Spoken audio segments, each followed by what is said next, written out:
Hello दोस्तों, मैं Aryan Shukla, business adviser and founder online business workshop. मित्रों, हम बात करना चाहेंगे इम्पोर्टेंट वर्कर। इम्पोर्टेंट वर्कर, इस पर बात करने के लिए हम शुरुआत करना चाहेंगे कि पहली बात कि इम्पोर्टेंट वर्कर एक एम्प्लॉई से अलग है। इम्पोर्टेंट वर्कर एक एम्प्लॉई से अलग है। कहने का अर्थ यह है कि जो व्यक्ति किसी के लिए काम कर रहा है, ठीक है, चाहे वह दैनिक मजदूरी के रूप में कार्य करता हो, ठीक है, या फिर वो साप्ताहिक या मासिक मजदूरी के रूप में कार्य करता हो, ठीक है, उस एम्प्लॉय से अलग हम बात करना चाहेंगे इम्पोर्टेंट वर्कर। इम्पोर्टेंट वर्कर अर्थात यहाँ पर हम कल्पना करते हैं कि इम्पोर्टेंट वर्कर एनर्जेटिक होता है, अर्थात उसमें एनर्जी भरपूर होती है, ठीक है। अब जैसे कि मान लिया, हम ये कह सकते हैं कि जब एक बालक वर्कर बनता है, जब बालक एक वर्कर बनता है तो वर्कर बनने से पहले वह एक इम्पॉर्टेंट वर्कर होता है, अर्थात इसलिए इम्पॉर्टेंट वर्कर होता है कि बालक बड़ा हुआ है, किशोर अवस्था में है, किशोर अवस्था में है, या फिर वह एक युवावस्था में है। उसके पास में बहुत सारे प्रकार की एनर्जी है, उसके पास में बहुत सारे प्रकार की एनर्जी है, अर्थात केवल फिजिकल एनर्जी नहीं है, मेंटल एनर्जी भी है, ठीक है, अर्थात जिसमें भी ताकत होती है, जो मुझे डायरेक्ट कर सकता है, जो मुझे प्रभावित कर सकता है। निश्चित तौर पर उस सब में एनर्जी होती है। तो ये कहने ये चाहिएगा कि फुल ऑफ एनर्जी, अर्थात एनर्जी से भरा हुआ वो बालक या वह किशोर या वह युवा होता है, इसलिए वह अपने आप में एक इम्पोर्टेंट वर्कर है, ठीक है। उसके बाद में फिर वह वर्क करना स्टार्ट कर देता है।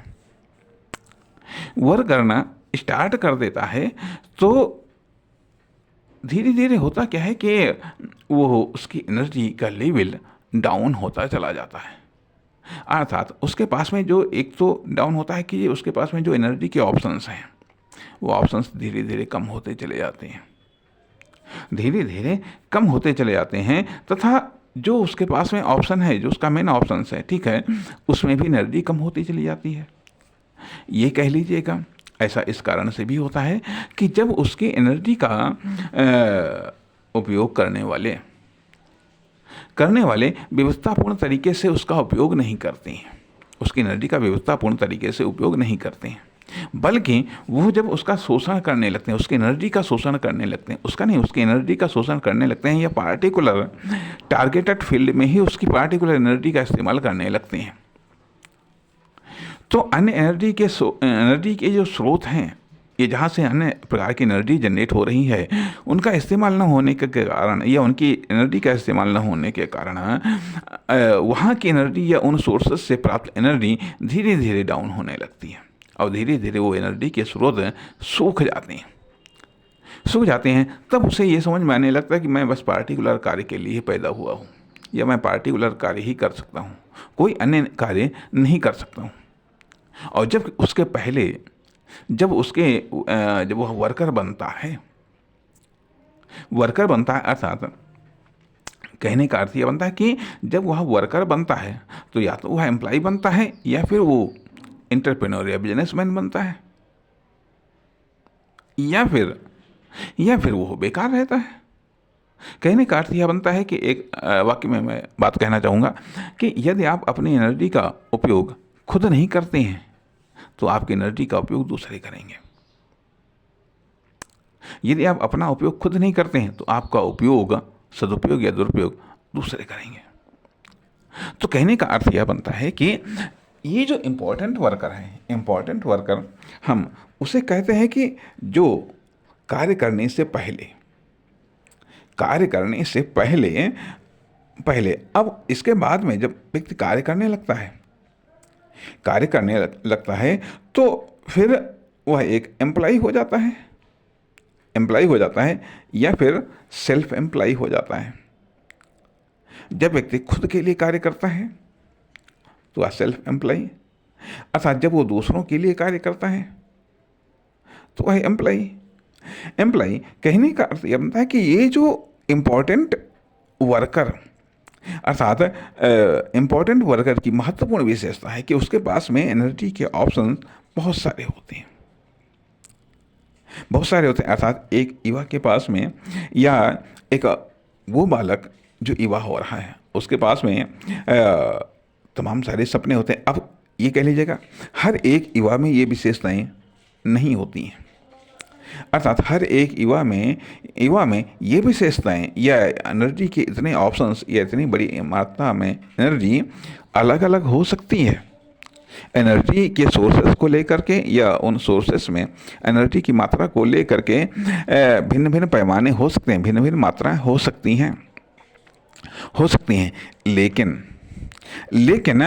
लेकिन मैं मानता हूं कि एक एम्प्लॉय बनने से पहले हर एक युवा अपने आप में एक इम्पोर्टेंट वर्कर होता है। ठीक है, इम्पोर्टेंट वर्कर होता है। लेकिन फिर जब वो एम्प्लॉय बन जाता है तो कभी कभी ये एम्प्लॉय बनने के चक्कर में उसके अंदर जो एक इम्पॉर्टेंट वर्कर है, अर्थात जो उसकी मुख्य विशेषता थी इम्पॉर्टेंट वर्कर के रूप में, वो धीरे धीरे ध्वस्त होने लगती है। कभी कभी ऐसा होता है कि हाँ, वो अपने इस आइडेंटिटी को भी वो मेंटेन रखता है।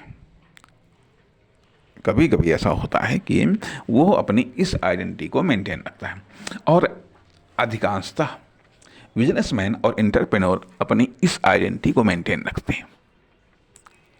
अधिकांशतः बिजनेसमैन या एंटरप्रेन्योर या सेल्फ एम्प्लॉय वो अपनी इस विशेषता को मेंटेन रखते हैं। अर्थात वह एक इम्पॉर्टेंट वर्कर के रूप में सक्षम बने रहते हैं तथा एक्टिव बने रहते हैं। कहने का अर्थ यह बनता है कि जब विविधतापूर्ण एनर्जी है, एनर्जी के अनेकों या एक से अधिक सोर्सेस हैं और एक से अधिक प्रकार के सोर्सेस हैं, तो उनकी एनर्जी भी अलग अलग जगह पर लगती है। वो अलग अलग जगह पर लगाते हैं, जिससे अलग अलग जगह से सक्सेस जनरेट होती है। जब अलग अलग जगह से सक्सेस जनरेट होती है, कहने का अर्थ यह है कि बड़ी सक्सेस के एक सोर्सेस से नहीं पैदा हो सकती, या फिर बड़ी इनकम या अमीर इनकम के एक सोर्सेस से नहीं हुआ जा सकता। अमीर इनकम के एक सोर्सेस से नहीं बना जा सकता है। तो उसी प्रकार से यदि इम्पॉर्टेंट वर्कर के पास में एनर्जी के विविधतापूर्ण स्रोतों के कारण उसके पास में संभावनाएं विविधतापूर्ण होती हैं। संभावनाएं एक से अधिक होती हैं जिनका वह उपयोग करता रहता है, या एक ही समय में संभावनाएं एक से अधिक होती हैं, एक से अधिक प्रकार की होती हैं। इस कारण से वह एक जो इम्पोर्टेंट वर्कर नहीं है या वो जो एम्प्लॉय बन गया है, उसके अपेक्षाकृत उसके पास में डेवलपमेंट के, विकास के, ग्रोथ के, इनकम के, सेल्स के अर्थात अधिक ऑप्शन होते हैं, जिसके कारण तुलनात्मक रूप में वह अधिक विकास करता है। नमस्कार, धन्यवाद।